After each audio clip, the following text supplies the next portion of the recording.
नमस्कार विद्यार्थी मित्रांनो, स्वागत आहे तुम्हा सर्वांचं PK पब्लिकेशन या चॅनलवर. पंचायत राज आणि राज्यघटना यावर परीक्षेत वारंवार विचारलेले प्रश्न जे आहेत ते आपण आज बघणार आहोत. चला मग सुरुवात करूया. प्रश्न पहिला, महाराष्ट्रात पंचायत राज व्यवस्थेचा प्रारंभ कधी झाला? पंचायत राज व्यवस्थेचा प्रारंभ कधी झाला?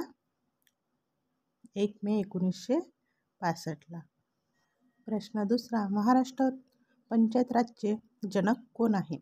महाराष्ट्र पंचायत राजचे जनक वसंतराव नाईक आहेत. नेक्स्ट, पंचायत राज समितीत एकूण किती स्तर आहेत? पंचायत राज समितीत एकूण 3 स्तर आहे: ग्रामपंचायत, पंचायत समिती आणि जिल्हा परिषद. प्रश्न चौथा, पंचायत राज हे कोणाचे स्वप्न होते? पंचायत राज हे महात्मा गांधींचे स्वप्न होते. स्वातंत्र्यपूर्व काळात स्थानिक स्वराज्य संस्थांचा कायदा कोणी संमत केला? स्थानिक स्वराज्य संस्थांचा कायदा लॉर्ड रिपन यांनी संमत केला आणि कधी केला? मे 1882ला.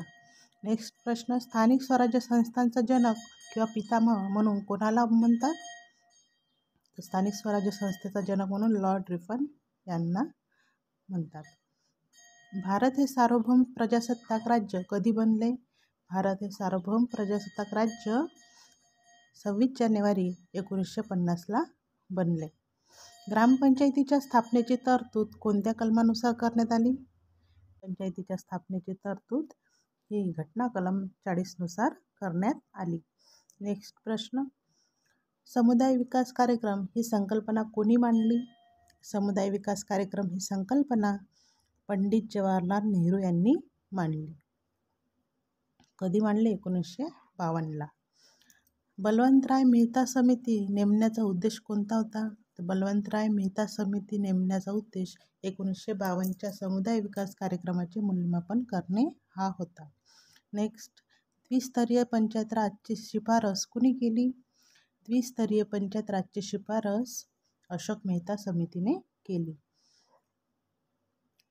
पंचायत समिती हा घटक वगळता ग्रामपंचायत आणि जिल्हा परिषद हे दोनच घटक अस्तित्वात असावे अशी शिफारस त्यांनी केली.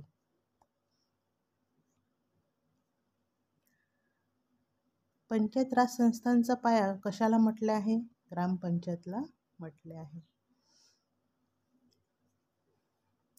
ग्रामपंचायत स्थापन करण्याकरिता गावाची लोकसंख्या किती असावी लागते? ग्रामपंचायत स्थापन करण्याकरिता गावाची लोकसंख्या ही 2000 असावी लागते. वसंतराव नाईक समितीने एकूण किती शिफारशी केल्या होत्या? वसंतराव नाईक समितीने एकूण 226 शिफारशी केल्या होत्या.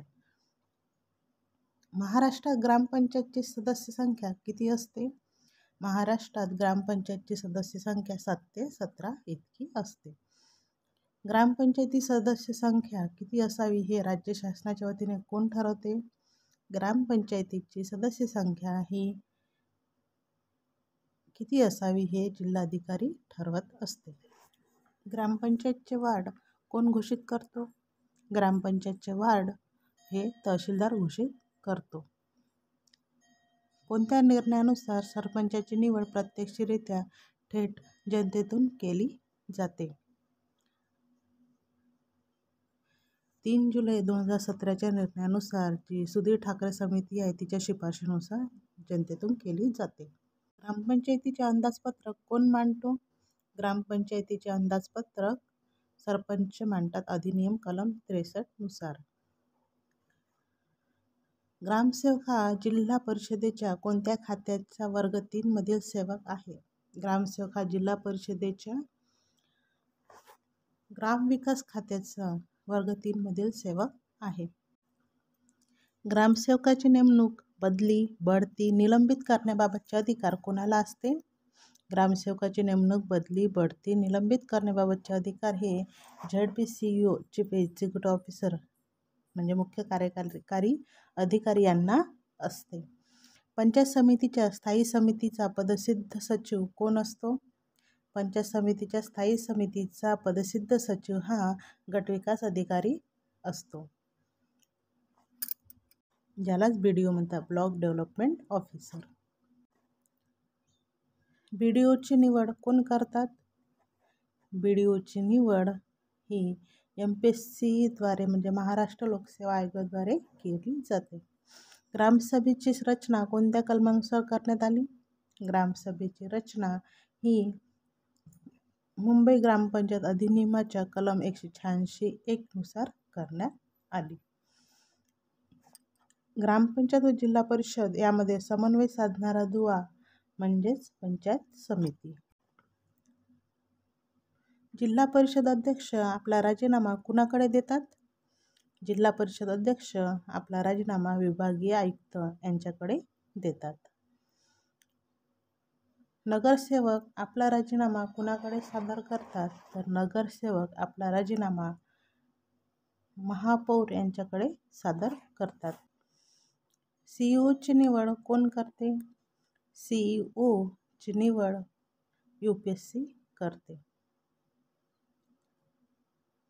जिल्हाधिकारी हा कोणत्या मंडळाचा सचिव असतो?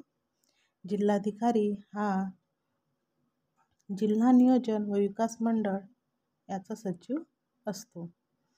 पंचायत समितीचे अंदाजपत्रक कोण मंजूर करते? पंचायत समितीचे अंदाजपत्रक हे जिल्हा परिषद मंजूर करते.